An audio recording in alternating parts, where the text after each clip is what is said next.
And I am early, which is good.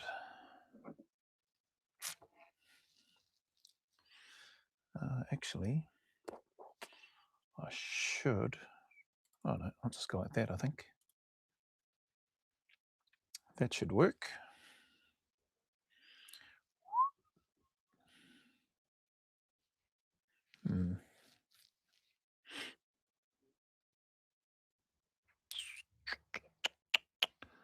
Oh, maybe I should type a comment in here. I hope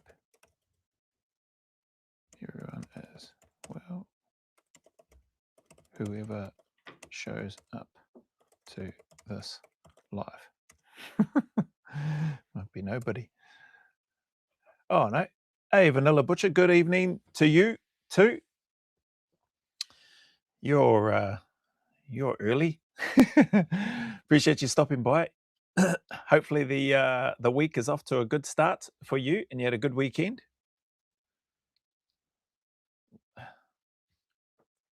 Or hopefully my audio is coming through actually. I think it is. Yeah, I'm getting the bars showing on the microphone. Yep, that's showing. It should be coming through. So we'll see. Am I still 6 minutes before I'm scheduled to start? Hey, evening, Jace. Hope you're well.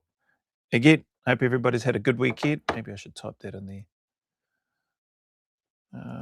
Hope the weekend has been good for everyone.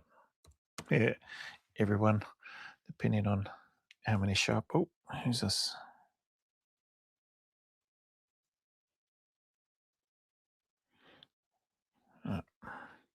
Come back to you later. Just thought I'd turn it on, start the live a bit earlier.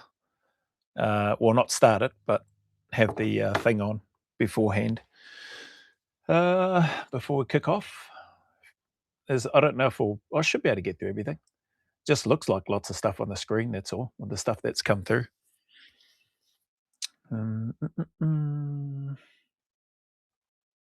Some of it, though, is just reading through bits and pieces or giving an update on some stuff. So those hopefully won't take too long. Famous last words.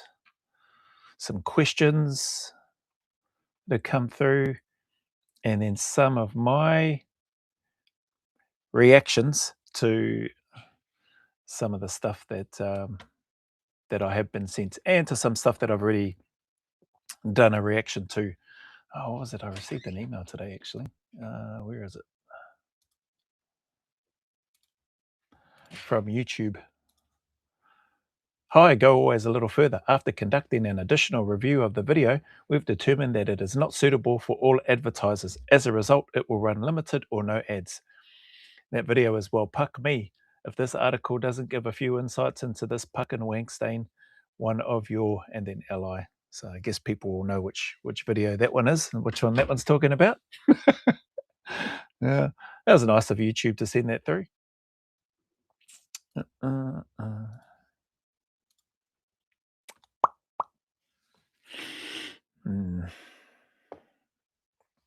Dan, yo, how's it going, bro? Good, I hope. Yeah, everything is going well. Busy, but very, very good. Productive, let's put it that way.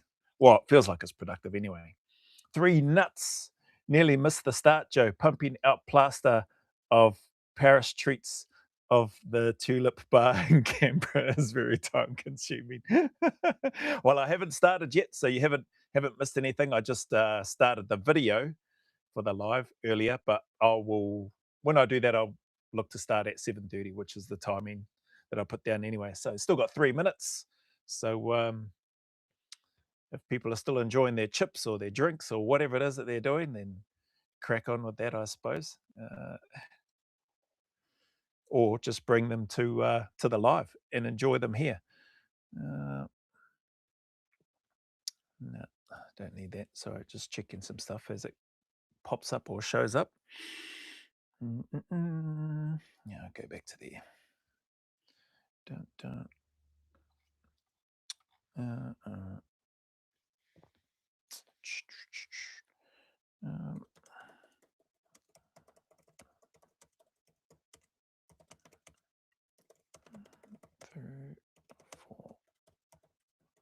Wednesday evenings live.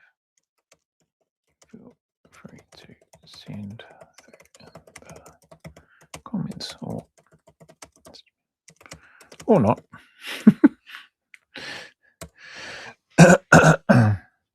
Oh, it's this. Had roast chicken tonight with honey glazing. Ooh, geez, that sounds good. I had some, my mother-in-law, she had made some soup. It was leftover soup. There's some silver beet in there, some onion, potato. There wasn't that much meat on the bones, but what little meat there was on the bones, it tasted all right. Vanilla butcher, no K-fry, no Kentucky fried. Or you mean no K-fry for you?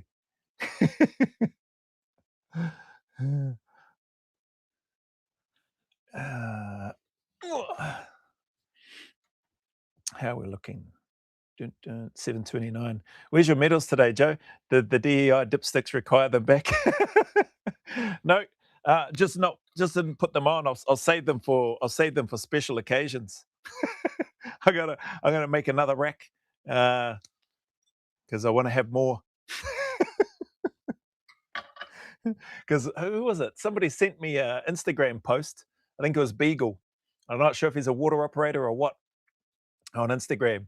And he showed me a picture of, I don't know where the guy's from, basically had medals everywhere, all over both sides of the jacket, down the sleeves. I was like, bloody hell, that fella's basically bedazzled his whole uniform. I was like, I have to respond to that. This is g'day, Joe. No dumb political comments from now on, bro. Still sticking to the task. Hey, nice to hear you're still sticking to the task too, which is good. Does sound good. Steak and veg on the go at the moment. Oh, nice. Steak and veg on the go. Very good. Oh, is it 7:30? Sorry. Yeah, it is 7:30. All right. Welcome back, everybody. Kia ora. Thank you to those that have that are here early, that put in some comments and stuff already. I'll leave that comment piece open and I will bring up, what are we talking about tonight? Geez, a fair few things. First, I want to, make that small and make that one big. So let's do that. You might see them in the background there. But this, I want to shout out Joe Harawira. For those that don't know him, really awesome fella, good guy. And one of the founders, I think there was 3 originally that started, of this brand, Mānuka, non-alcoholic, premium non-alcoholic sparkling beverage. So there you go, non-alcoholic. I like that. I think this sort of stuff, if you drink, you won't like it, probably, I assume. But really good stuff. I'm going to crack this open. He also sent a can. I'm not sponsored by them, but it's my channel and I'm going to promote whoever the heck I want. I did buy these big bottles, so they're sitting in the fridge. So are these other smaller ones too, but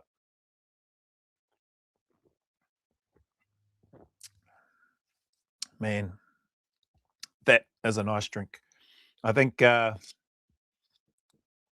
Stu over in Oz said it looks like that'll be a nice refreshing drink on a hot day. It definitely is. So if you see me sipping these throughout different lives and or reaction videos, that's what it is. Why Mānuka? You get a free shipping in NZ with the discount code NZDF. So regardless of whether you're NZDF or not, you can put that code in and get free shipping, from what I understand. But as far as I know, it was founded by Joe Harawira and 2 of his mates. I think I recall a while ago seeing 3 Māori boys as part of the makeup of it. And one has stepped away to focus on their day job, and another one has stepped away as well, or stepped back, still a partner from what I understand, but focusing on their day job too. And Joe, what did he say? It's left a lone grunt digging holes on his own. So yeah, Joe and I come from the same infantry background. We were both posted to 1st Battalion in Linton, and he's just a really good man, hustling away. He's done a lot of good stuff. Where are we? Think that would mix well with bourbon. Yeah, probably. For those of you that do drink or do partake in alcohol, it probably will mix well with whatever. But yeah, really cool, inspiring stories. So they've pivoted a little bit and shifted some of the narrative from, I think it was originally from the kōrero that I've had within them. And I've got some stuff that I'll read through later on, maybe not tonight, but with some of the other videos and stuff that I'll do in and around it, which gives some background and context to this brand. Actually, I'm pretty sure I've got that because I grabbed it when he sent it through. Let me just bring that up. It's probably just easier if I do actually read through it. That scroll. All right, there it is. Cool.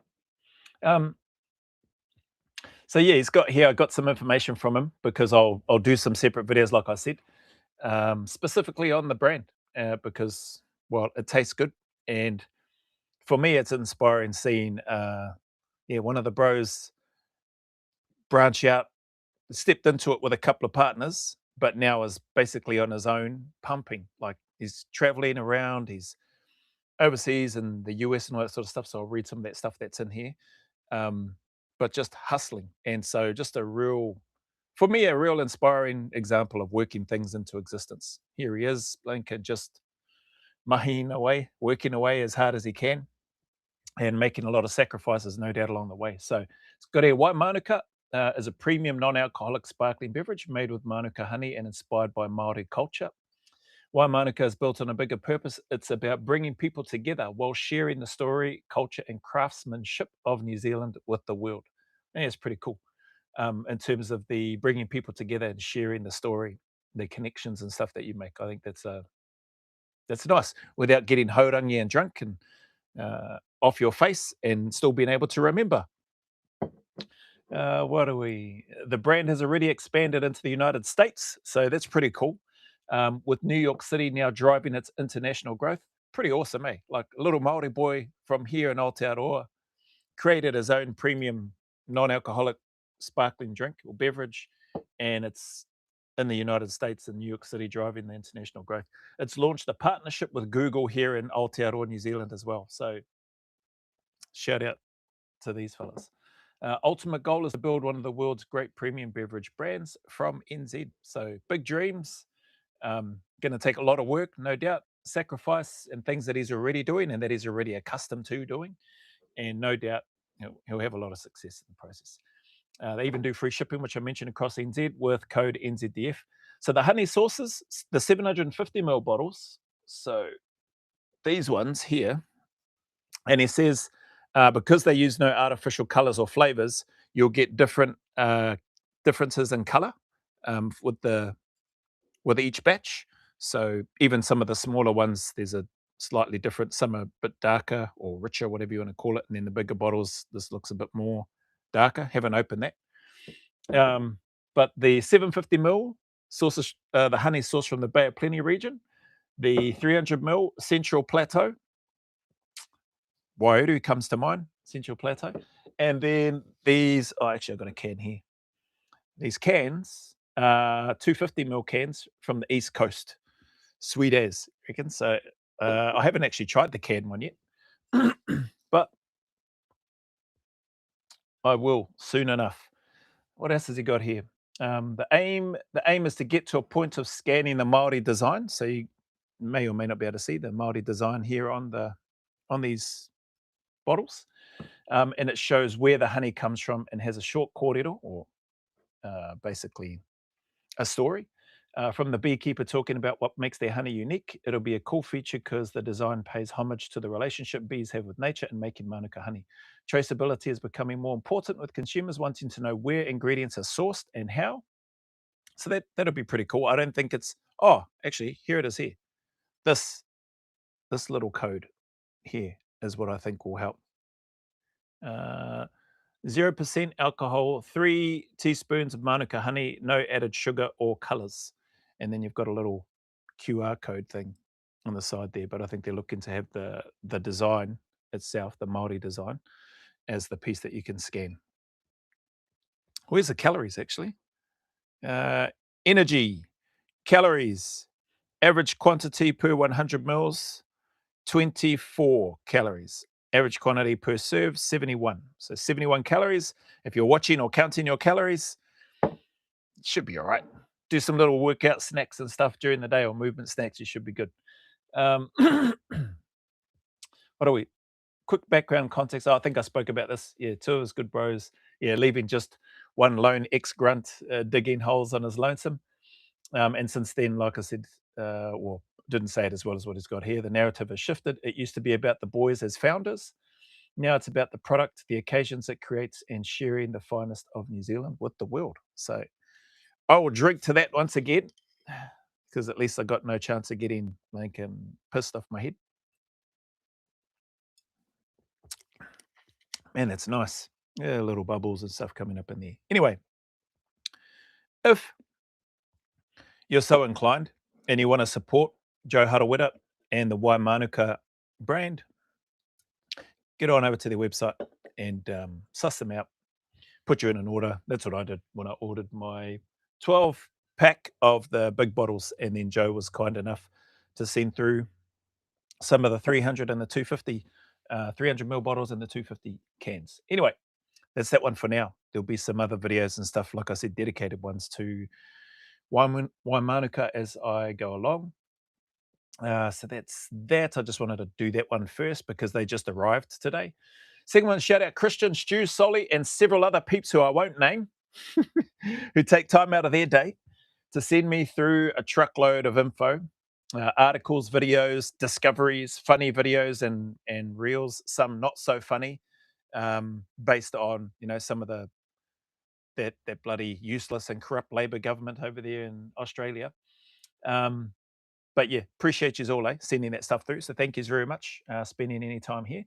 Third, shout out Dean Burgess. So let me just share the screen here, in case you don't know. He's got a live coming up soon, actually.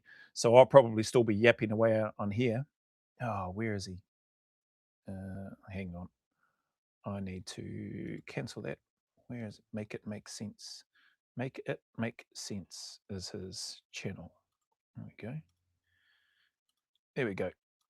So for those that may not know Dean Burgess, hopefully you can see it. That's his channel. It must be, I'm assuming it's new. Let me just have a look, actually. All right, so join Tuatha. Maybe he's just rejigged it or whatever, or created this new channel to start posting up videos and stuff there. But he's going to be doing some lives. His stuff is really engaging. There's a lot of thought behind it. He takes time and does some research, and then he puts out information which is relevant, which mainstream media doesn't seem to put out. Bubbles coming up from the Mānuka, which is nice. So yeah, get along, follow him if you feel so inclined, and if you happen to drop off this live to go and watch his live at 6 o'clock, which is another 20 minutes, 19 minutes or so, I will not be offended. Don't forget to give him a like and a subscribe. I'm subscribed to him. So yeah, like, support the bro and help him in what he's doing, or support him in what he's doing with the work that he does. So stop sharing that. Yeah, 1800 hours is when his live is on this evening. Fourth is probably these next couple. How good was the rugby, eh? Rugby was awesome. Oh, hang on, what have we got here? What's your favorite read of books? Maxwell Bourbon. What is your favorite read in the books behind you, Joe? Well, I haven't read all of them. Actually, I haven't finished reading any of them, to be quite honest. I've started all of them, and I haven't finished. There's a few more over that way.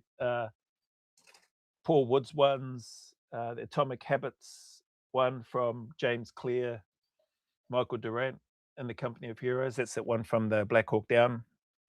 I've got a couple more to get. I'm going to get Andy White's one, Outside the Wire, I think it is. Who else book? I'm still got to get Jamie Pinnell's book. That's one of the questions that come through. I'll get to that later.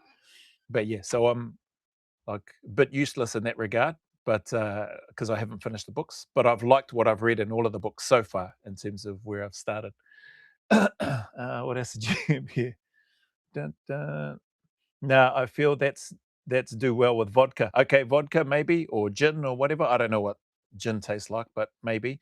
I remember saying g'day to the 1st Battalion boys in Dili 2000. Oh, wow.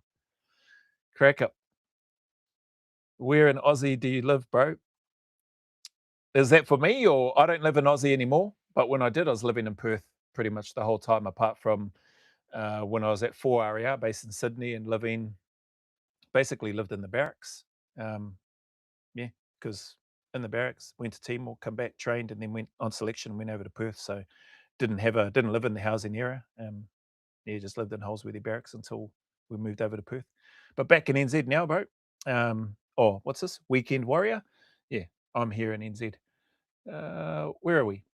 Yeah, so the rugby, that was pretty cool. AB's had a good win. Stoked to see the Wallabies had a great win against, albeit Italy, but still Italy bloody got the jump on us as well.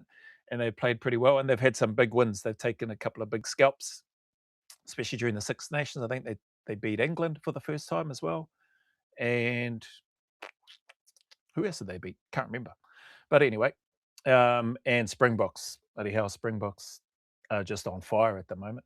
So there may have been some other teams that played well, but those are the three games that I was interested in anyway. And it was good to see all three, ABs, Wallabies, and Springboks, have really good wins.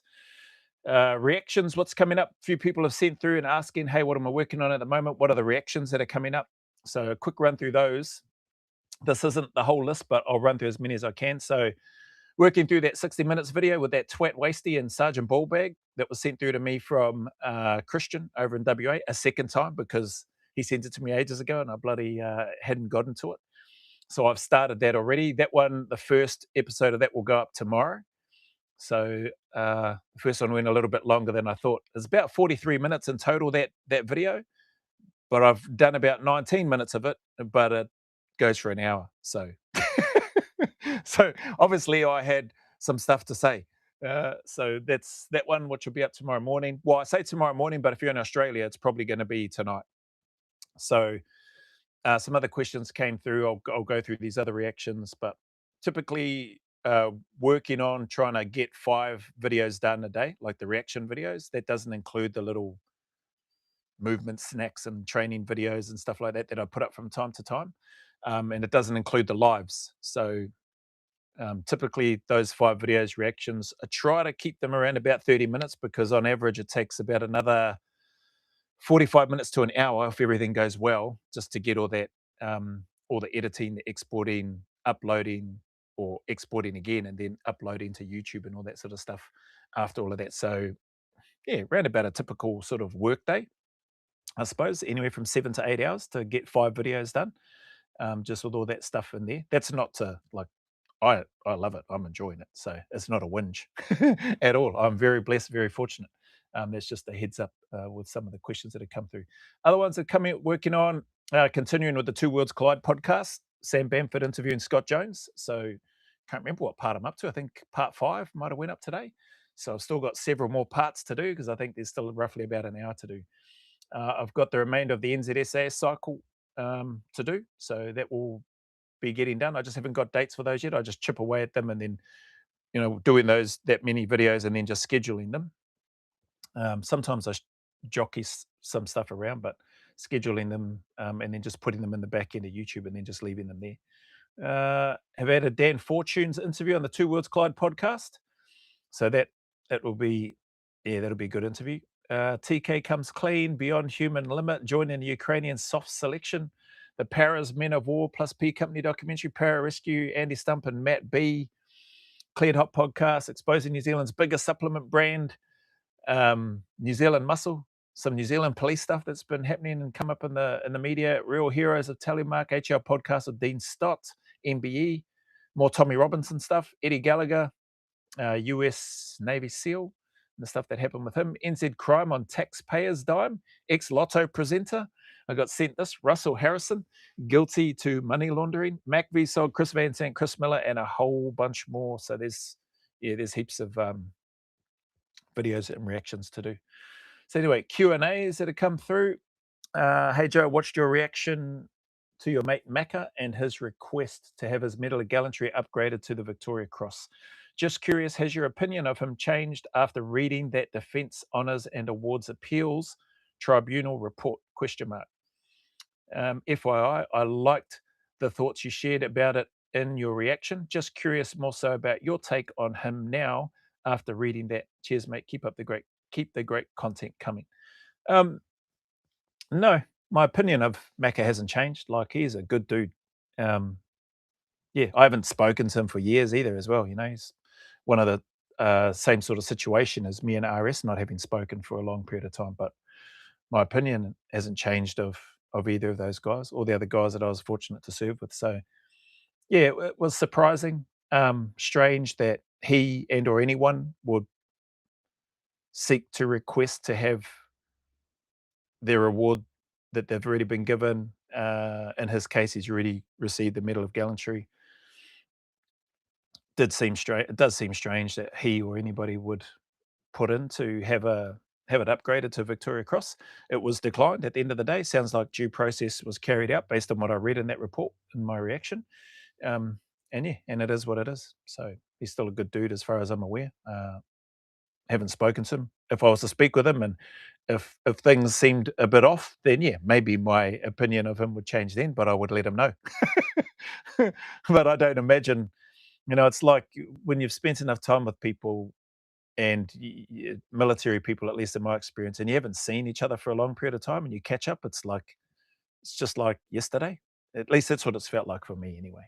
So yeah, anyway. Next one. Hi, Joe. When is Jamie Pinnell doing the walk and talk with you? I think I spoke about this a while ago. So, unfortunately, the borough was busy this holidays. It was supposed to happen during these holidays, but he's been busy. It just got too hectic. So, I'll follow up with him again just prior to the next school holidays and see if he has time, and then, yeah, go and catch up with him then and do the walk and talk and get some updates and stuff, and maybe some scoop in terms of what's happening with that fella and in his space. So yeah, later on this year, all going well. Tēnā koe, Joe. How many movement snacks do you typically get in per day? And are you doing those every hour or every 2 hours? Probably closer to roughly every 2 hours, maybe sometimes 3 hours. Just depends. Actually, there are some times where I can get in a little bit more, like when I'm waiting for things to upload. I think I've shared that before too. If I'm waiting for things to export, like that can take time. If I'm waiting for things to upload, that can take time. So I'll typically go out and do something, either outside or just in the little area where I am here in the motel, aka the garage. Yeah, and do something. Don't film all of the stuff, but have been filming a few bits and pieces in the hopes that it may be helpful for some people. And it seems like it has with one of the comments that I received and some other comments too that have been put on the YouTube channel as well, or on some of those movement snacks. Do you have a particular focus when you do these, and do they impact your morning/afternoon, more specific sessions? I don't have a specific focus when I do them, and I haven't noticed them really affecting my morning or afternoon sessions, like the ones where I look to try to give myself at least an hour and a half, just dedicated, so at least I get that training in for me. So the other stuff is just, yeah, some of the stuff might only take a minute, 2 minutes. Some of it might be 5 minutes, or some might be between 5 and 10 minutes. Just depends on what it is that I decide to do and how well I'm able to move and or how heavy I'm breathing. So yeah, they're not like, I don't have a set number in mind, um, but I find that just doing them. Some days I think I might get, heck, I want to say maybe more than 10 little bite-sized pieces in, and then some days I might only get 4 or 5 if I had a particularly challenging day with the technology and it being slow or whatever. And then you've got here, this is interesting, this part here. How does it feel being able, so this is the same person, how does it feel being able to get out and train whenever you feel like it? Great. Do you ever feel guilty because not everyone has the ability to train as regularly as you? No, I don't. Like, just make time. um, I'll be honest, I'm mindful that I have a heck of a lot of time now because of the choice that I've made to be a YouTuber, dare I say, out loud. But that's what I've chosen to do. So yeah, I'm mindful that not everybody is in that position or situation, and that's fine. Some people can't be in that situation, or some people just don't want to be. So I do want to be, and so yeah, it's my choice, my options. But to your question, how does it feel? It feels great. Do I ever feel guilty? No, I don't. By the way, I don't say that to try and make you feel guilty, which was nice to read. I'm asking because I sincerely would like to know your answers. Your movement snacks have inspired me to try and incorporate some into my daily routine. Thank you for that. So that was cool. It was nice to read. It did make me smile. I was thinking, where's this fella coming from? Do I ever feel guilty about it? No, I don't feel guilty. I feel probably I feel guilty if I haven't done any training. Like that's yeah, not because I get to train. Anyway, g'day Joe. Just want to say that I've been thoroughly enjoying watching and listening to your work it into existence videos. It just really resonates with me and has caused a significant positive change in my mindset and attitude. I wanted to stop by and simply say thank you for these gems, reminders, and insights. It hits different for me coming from someone who has walked the walk, encourages others to chase what they're after, and is continuing to try and work things into existence yourself on your social media journey. Wishing you nothing but the best, mate, Dan. Yeah, that was really nice. Appreciated receiving that. This isn't from this is a different Dan to one of the Dans that follows me and usually stops by these lives. I think he was on here earlier and said hello to me and everybody else. Where is he? Oh, what was I thinking? Yeah, it's not Dan Kid on here, 66. Where are we? Vodka, read that. Joe, on YouTube, your frozen screen. Oh, I don't know, man. Rubbish. Yep, YouTube picture frozen, audio all good though. Sorry, peeps. Hopefully, I'm not picking my nose in the frozen screen. What is going on with that? I've got nothing showing on here. What if I'm going to try and I'm going to hit refresh. If I hit refresh, it's probably going to drop out. We'll see what happens anyway. Um, where are we? Or maybe I'll read this last one because then when I come back, then I can just get straight into the reaction stuff. So this is the last one that I've got after Dan's kind words. So thank you, Dan. Hey mate, love your content. I heard you say in one of your videos that you really like the South African national anthem. Do you think the AB stand a chance against the Springboks on their upcoming tour in South Africa? Question mark. Yes, I'm a South African supporter, but I have the greatest respect for the All Blacks. That's cool. Um, yeah, of course. I think the All Blacks stand a chance. South Africa, there's no doubt South Africa are playing amazing rugby right now.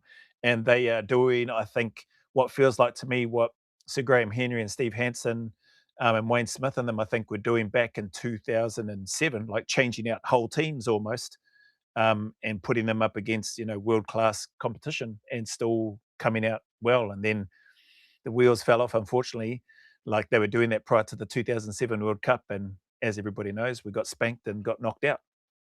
Um, but yeah, South Africa's playing awesome. They got some amazing talent and obviously a massive amount of depth there as well in their positions combined with experience. So, do I think the AB stand a chance? Yeah, of course. I'm always going to back the ABs. Is it going to be easy? No, definitely not over there in their Springbok tour. I think there's 8 games all up. So they're taking a bigger squad, I think 44 from what I've read or from what I've heard. 44 players. So that means some extra fellas are going to get a call up. And I'm pretty sure everybody's going to get a run at some stage. So, you know, yeah, it'll be cool. So, yeah, cheers for stopping by. Yes, I did say that I really like the South African national anthem, also the American national anthem. Can't remember. Yeah, the 2 anthems that obviously apart from the New Zealand one and the Australian one, like I'm a citizen of both of those. Got to show my patriotism there for both of those countries, which I am grateful to be a part of. But in terms of like just the sound of the anthems, the US anthem and the South African anthem sound awesome to me when they are sung well. Yeah, so let me, yeah, Frozen again, still hear your your voice. You look like you are about to give a pukana. Okay, I'm going to hit refresh on here. So bear with me. If it loses, if it drops out, yeah,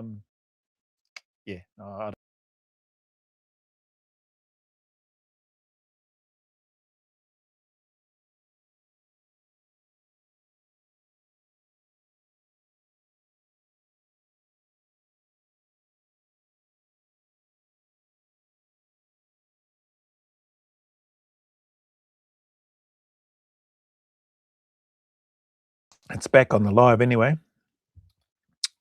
The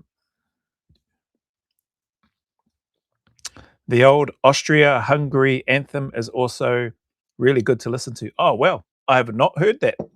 That's cool. I'll have to do a Google search on that or YouTube search. I don't know if I think it was my wife telling me one of those Samoan stories to not drink out of bottles. And I think they said, because then your lips will get big. Is that true? Any Samoans on here? Can confirm or deny? Yes, looking good now. Okay, cool. Is that true about drinking out of bottles? If it is, well, I missed the boat, obviously, because my lips I must have drunk out of too many bottles. Well, my lips have gotten too big. Anyway,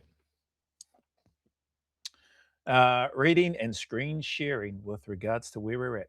I'm going to read through, share screen on 3 posts that I received in no particular order, and we'll see how we go. Share screen. Where are they? Jason Peters, Rosita Diaz. Is that the one? This is on X.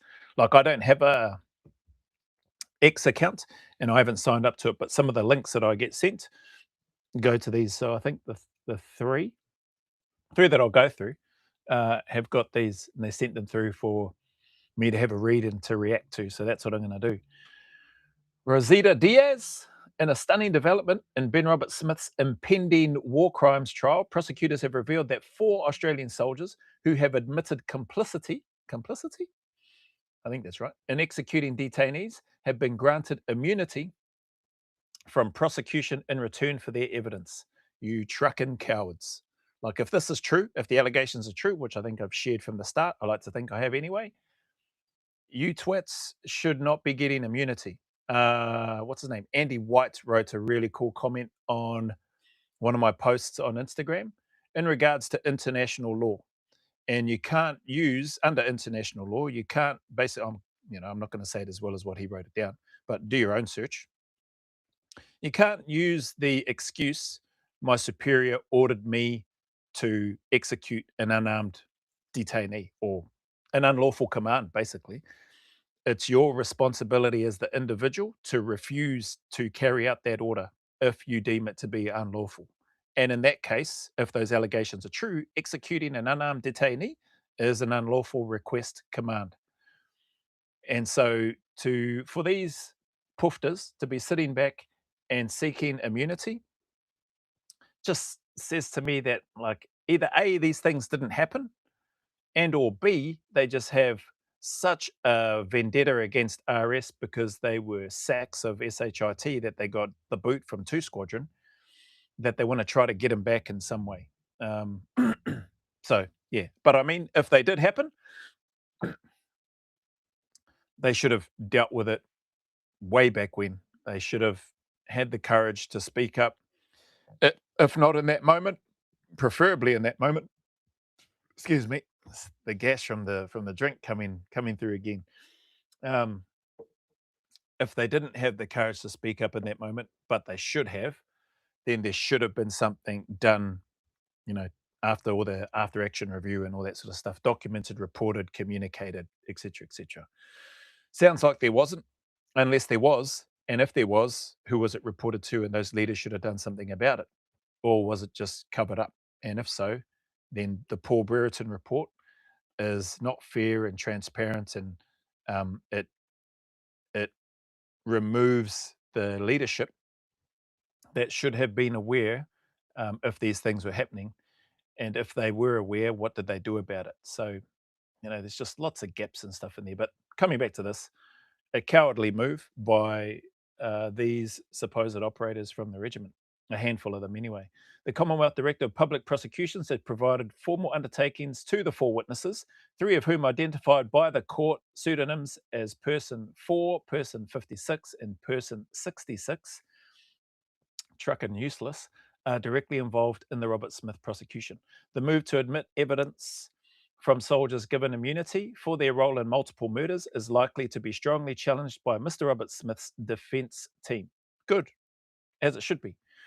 The revelations in the, what's this one, Commonwealth Department of Public Prosecutions statement of facts came as the Victoria Cross recipient was granted bail after spending 10 days in Silverwater Prison following his arrest last week on 5 charges of murdering unarmed detainees during his service in Afghanistan with the SAS.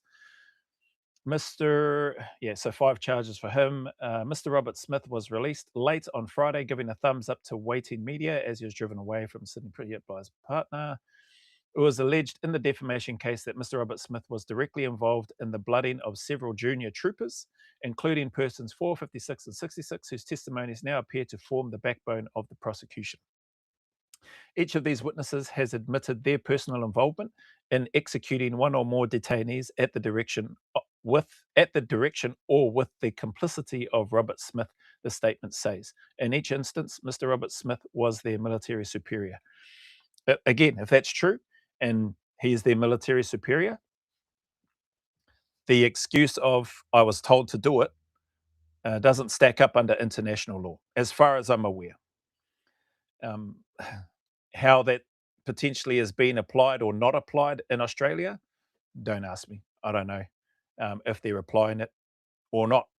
And that's only, I assume, if the allegations are true.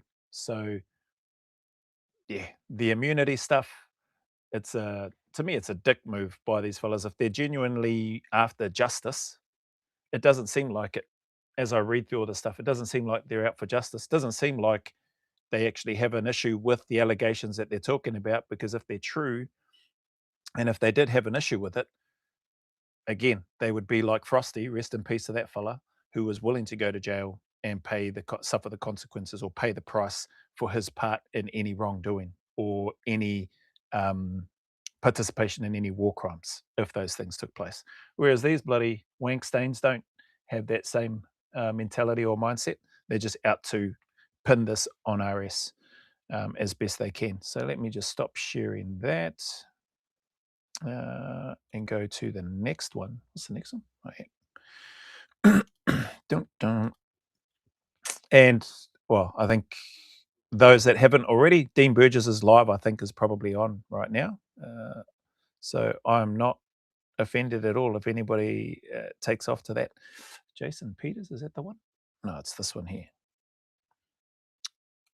This one here first. Australian Patriot. Let's not forget, it's the same bloke who got on TV, etc., and promised he would vote one way. I assume that's Wank Drew Wastey. And the very next day, without saying anything, he voted the exact opposite. And here he is like a good traitor. Says a lot about his honesty and trustworthiness. Well, again, Liberals, this is who you've let into the nest. You know, you've let this treacherous little wank-stained dirtbag into your nest. And he's part of Australian politics. So, you know, if he climbs his way to the ladder and outs Angus Taylor as the leader of the Liberal Party, well, the Liberals only have themselves to blame. And if, you know, carries on and this blinking twat manages to make his way into like a prime minister role or something like that, well, then I blame you, Australia. Key evidence and statements. During his court testimony, Hastie made several critical points that undermined Robert Smith's case. Well, of course he did. No longer proud. Hastie explicitly told the federal court, don't worry, I've got a whole bunch of stuff I want to be spewing out about this bloody twat. No longer proud. Hastie explicitly told the federal court, I'm no longer proud of Mr. Robert Smith, and stated that he now pitied him. Yeah, whatever. Corroborating rumors. He testified that there were fairly well-established rumors within the SAS that Robert Smith had kicked an unarmed prisoner off a cliff in Afghanistan. So if there were fairly well-established rumors within the SAS, you did nothing about it. So did a whole bunch of other people, if that's the case. But you've mentioned here in quotation marks, fairly well-established, and then you finish that sentence off with rumors. So I don't know how, I honestly don't understand how this twat's testimony as a witness is deemed credible. Bullying allegations. Hastie gave evidence supporting claims that Robert Smith was a bully within the regiment because he had sore knuckles on selection and was made to feel like a scumbag. Don't worry, I'll get to reading that and sharing the screen shortly when I come to that stuff. This guy is just a complete wank stain. That's what he is. Wank stain Wastey. Support for journalists. Robert Smith's family, including his mother, accused Hastie of actively assisting the Nine Network journalists who first broke the story of the alleged war crimes. Well, he did, didn't he? He's on that documentary that I'm doing a reaction to at the moment that I got sent, the 60 Minutes one. And then the other article, which I'll share, when he gets so comfortable with Masters, the journalist named Masters, that he starts sharing, talking about a dream that he had that he murdered or was part of a group that murdered an Australian soldier, one of his own soldiers. And then he drags RS into his twisted little fantasy dream and says that that has the cheek to say words to the effect of that this was his truth that he was now living with, and he was worried about when he woke up in the day or whatever, and that it would ruin his day. I was like, you reckon that fella needs a blinking psych test, if anything? How is he a fit and proper person to be serving in politics if he's having those sort of blinking demented dreams? Anyway, um, rumors over there and allegations is not hard evidence. It is hearsay, especially over there among the soldiers, some with gripes, some with PTSD, some Afghan nationals who are angry with the West, especially with all the blue on green attacks, and some with seemingly strange and perverted dreams that he's having and then wanting to drag RS into it. But you'll probably get an indication as to why that is when I share and read for you some of his comments in the other article. It's the article that I did recently, actually. Evidence needs to be heard, evidence without a reasonable doubt. Correct. It needs to be beyond reasonable doubt. And I am interested to know if they are going to be able to prove that. What's this? You look like you're about to give. Oh, that's old. Good. Yes. Look. Oh no. Sorry. I thought I'd missed some chats in there. Screen share. Where's this other one? Timbo. Is that what it's called? Where's that one? Here it is. Screen share. Let's have a look at this one. Post. Tim J. Bow. Jason Peters used to say he loved Ben Robert Smith like a brother. In recent days, the former Special Air Service Regiment trooper, once his friend's rival for the Victoria Cross, has emerged as the man who might send Mr. Robert Smith to jail for life. But as one of the lead prosecution witnesses, the veteran known as Person 4 will enter the witness box with a war record that both enhances and harms his credibility. He too is accused of murdering prisoners. Isn't that interesting? The allegation is not military or media gossip. It was made by the same barrister who convinced a federal court judge that Mr. Robert Smith committed war crimes in Afghanistan. Nicholas Owens, now a judge in the same court. Your Honour, to be clear, we do allege that Person 4 is a murderer, Mr. Owens said during a defamation lawsuit in 2022. So here they are calling out Person 4, this little scrote sack, and letting the judge know that they believe him to be a murderer. And he's probably one of these little scrote bags that's got immunity, I imagine, based on the other thing that I read earlier. Mr. Peters, a pseudonym, will not go to jail for murder. Formal allegations tendered to court on Friday suggest he has been promised immunity for war crimes in return for testifying against Mr. Robert Smith, you little wank stain, who has been charged with 5 counts of war crimes murder. This is crazy. Crazy to me. The poof didn't have the curry about him to say anything in the moment when these things are alleged to have taken place, and has waited for years later. Used to say he loved Ben Robert Smith. What are you bloody you and Wastey? No wonder. Well, that probably explains you and Wastey hanging out together. But anyway, let's stop sharing that because I got what's the other one? Is it that one? Yeah, it is this one actually. So let me go there. So this is the reaction I think that I did. Might have been yesterday. Where is it? What's the name of that one? Inside Andrew Hastie's camp. There we go. So this is the one that I had done before. And the first piece, he looked $1 million. Let's go to that. Let's go to that piece of the article where Hastie is saying he looked $1 million. Oh, where the hell is that? I should have bloody gone to that first. I should have had that set up. My bad. Don't worry, we'll find it. Here it is. So in this part here, they were greeted by one of the tallest men in the army, a 202 centimeter tall corporal dressed in tight football shorts. Tight football shorts. Like, oh, Wastey's memory must be really honing in, on a lot of things. A pistol holstered to his hip, the son of a Supreme Court judge, radiated the confidence of a young soldier thriving in the Army's top regiment. He looked $1 million, Mr. Hastie said. Well, that explains a lot, you bloody tulip visiting Blue Oyster Bar poofter. He looked $1 million, Mr. Hastie said. What a twat. What else do we have in here? So in that other part, when I read in the other part of the article saying that he doesn't admire him anymore, he pities him.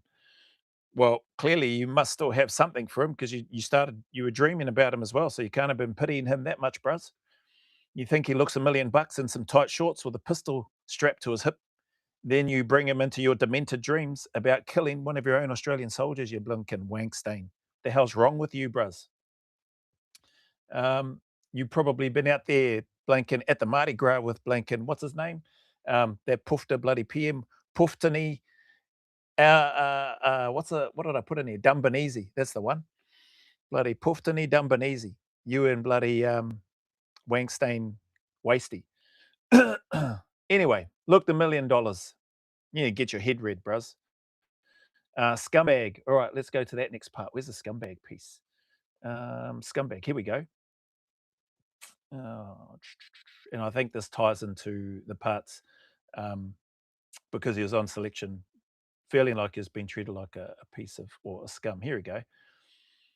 I had been in some very difficult situations, and all of a sudden, I was being treated like a scumbag, basically, he said later. This is Wankstein Wasty thinking that for some reason he's going on selection as a Rupert, who are typically officers are not very well liked anyway, but you do come across some good ones. I definitely know some good officers.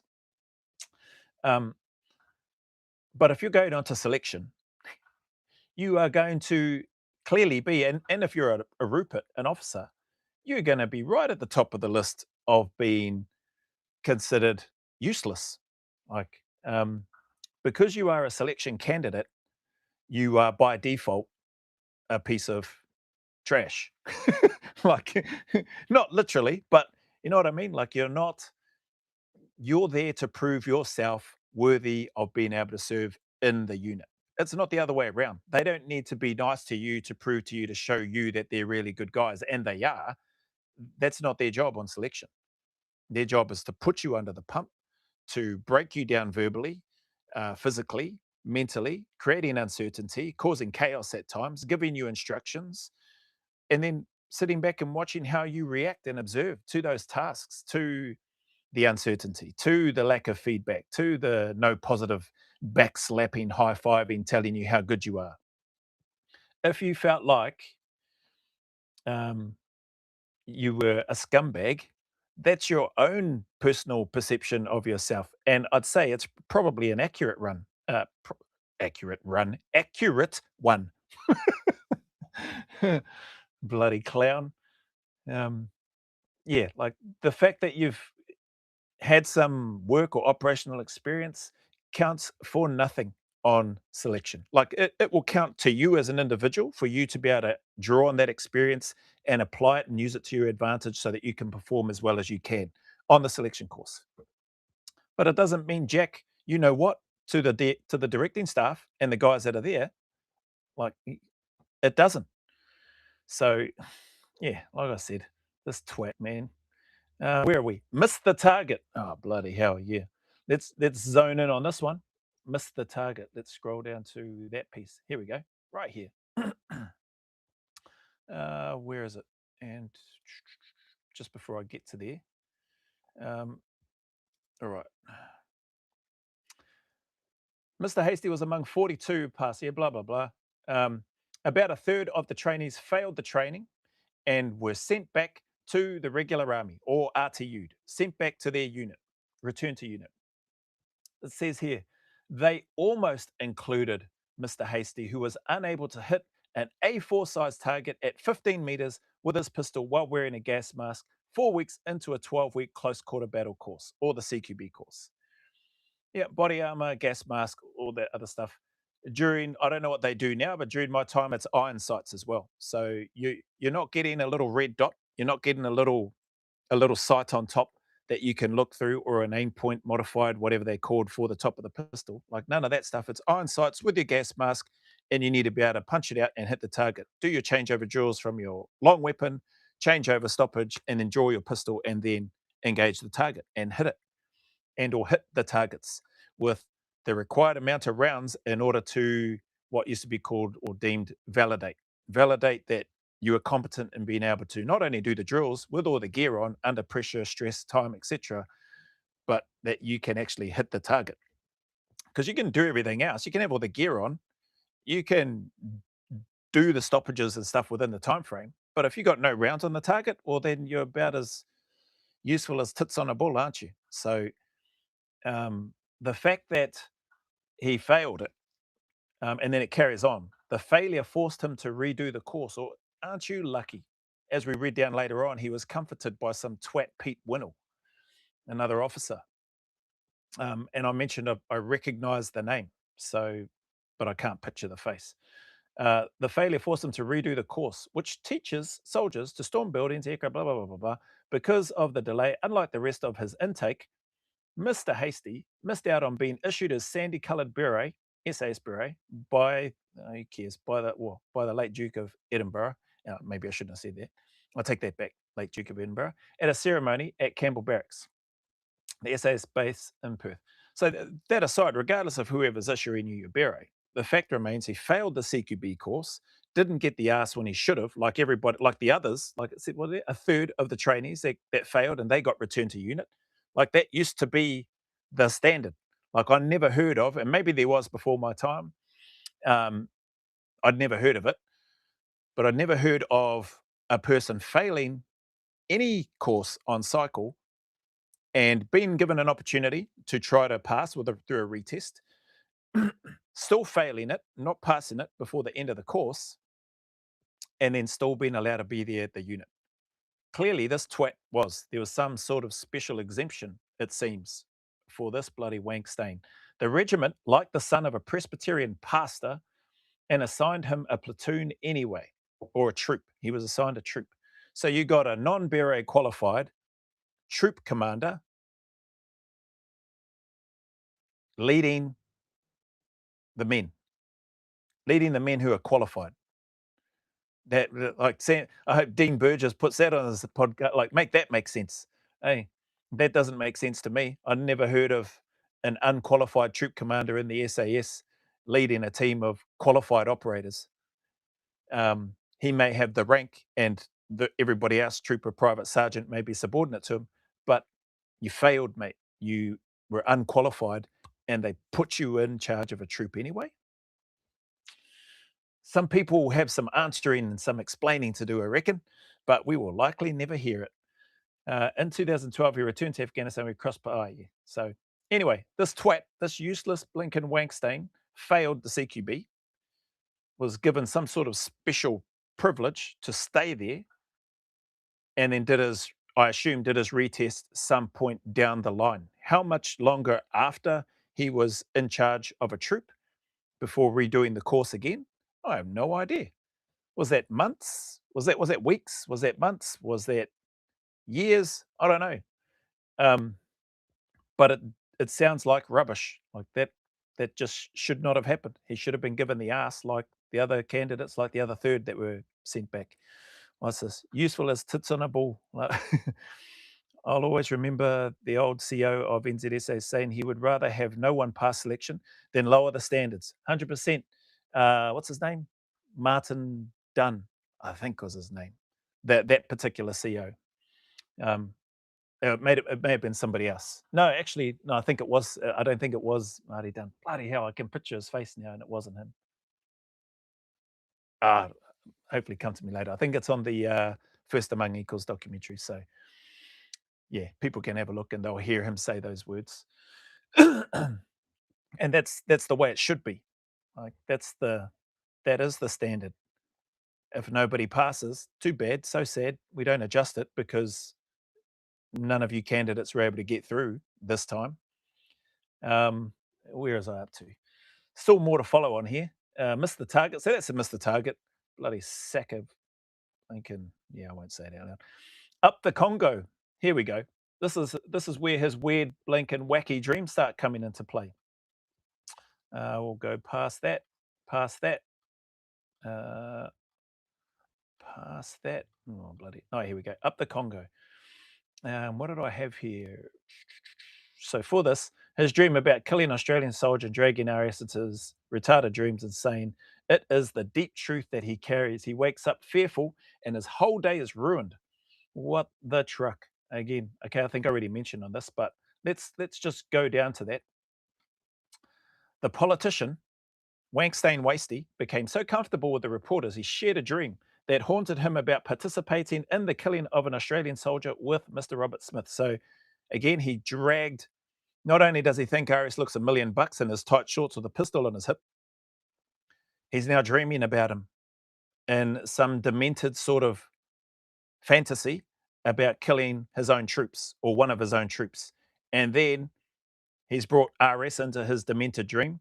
I'm imagining he probably visualized RS in some tight shorts again and probably no shirt with a pistol in his hip, maybe with a knife in his teeth just to round it out. And then he has the cheek to say, we had killed one of our own guys and we had covered it up.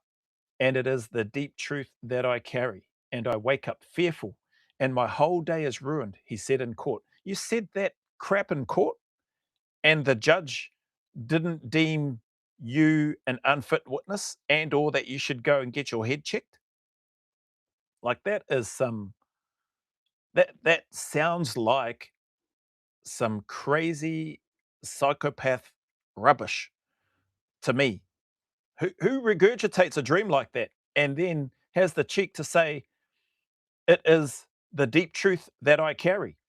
What, the deep truth that you carry, that you got a fetish for blanking Victoria Cross MG winners in tight shorts and a pistol strapped to their hip, and that you also want to kill one of your own soldiers or an Australian soldier? Yeah, you got some issues, all right, brother. No, not brother, blinking Wankstein, you're not my brother. And I wake up fearful and my whole day is ruined, he said in court. What a trucking idiot. Oh yeah, I'm not worried about like the other YouTube video. There won't be any monetizing on this one. Not after that email that I just got from YouTube for the same sort of like the Wankstein other reaction that I did. Anyway, that's that one. Rubbish again. So like red flag, the $1 million look, red flag, been treated like a scumbag, red flag, missed the target, failed the CQB course, red flag, Blinken sharing his retarded dreams with the media. We're not finished yet. Praying for guidance. What have we got here? Praying for guidance. Did I already go past that? We'll come back to that cock of the year one. I'm pretty sure that's on my list of things to do. Where's the bloody praying for guidance? Counseling sessions? Praying for guidance. Mate, instead of praying for guidance, Wankstein Waster, you should have been praying to hit the bloody target, bro. You should have been praying to truck and please let my rounds hit the target. Because you failed the course, you bloody useless twat. So I just, here, what did I put here? I think that's what I put in there. Because this part was just him talking about, was it praying for help with regards to his lack of spine, I think, and not raising anything and not having the courage to put in any sort of official complaint. Here, it's probably these sort of dreams. He's probably dreaming about the big fella here, RS shirtless but in tight shorts with a pistol in his hip. I think that's where that's coming from. Bloody twit. Cock of the Year award. Here we go. They're definitely like if that award, that's what he received, and what was it? He was shattered by it. So where's this? For trying to rein them in. It says here he was punished after the squadron returned from Afghanistan with the semi-humorous Cock of the Year award. He quit the army a year later. He was shattered by it, Mr. Hasty said in court. Mate, there should definitely, if there was going to be an upgrade to the award, this clown should get it. Not just the Chock of the Year award, the Chock of the Century, or maybe the Chock of Western Australia. Actually, you could upgrade that again, eh? The Chock of the whole of Australia. That's what he should get. Actually, no, the Chock of the universe. And put him there side by side with Blinken, with Albo and the rest of the Labours or Labor government, all first equals. Blinken, biggest chocks of the universe. There you go, make a movie out of that, or a short movie skit or something like that. Yeah, bloody useless. Anyway, I'm going to stop sharing that. I did all right. It was pretty much just on the hour. Oh, actually, it's been a little bit over an hour. Oh, but that's because I started this early, so it's not too bad. Mr. Kelly, that's the one. That's the one. Thank you. Billy, g'day from Queensland. Yep, back at you, brother. I don't know what you've seen here. If people have been joining in on Dean Burgess's live, I don't know how long this one was going for. I'm assuming it's still going. But yeah, that's tonight's live video for those that spend any time here. If people have got any thoughts or requests for stuff that that they want to see me do live reactions to, I probably can't do the live reactions videos to things like the 60 minutes because they'll just get blocked, I presume, straight away, like other ones have, and like some of my other live streams have been blocked as well. So apologies for that. But if you've got articles or things that you want me to share on or that I'll probably share on the screen, and then run through them, feel free to send them through. Otherwise, yeah, thanks for stopping by. If there's still people here, let me just see. I think I read through everything that was there. Didn't miss any questions. Thanks for the stream. You're welcome. Have a good night. Likewise to you. I'm going to jump over and see if I can catch Dean Burgess's live if he's still going. So take care, everybody. Look after yourselves. And don't forget about the Mānuka goodness when you get a chance. Take care. Stay awesome. See you on the next one. All right. Stop. Go to Dean. Oh, bloody hell. Did that stop?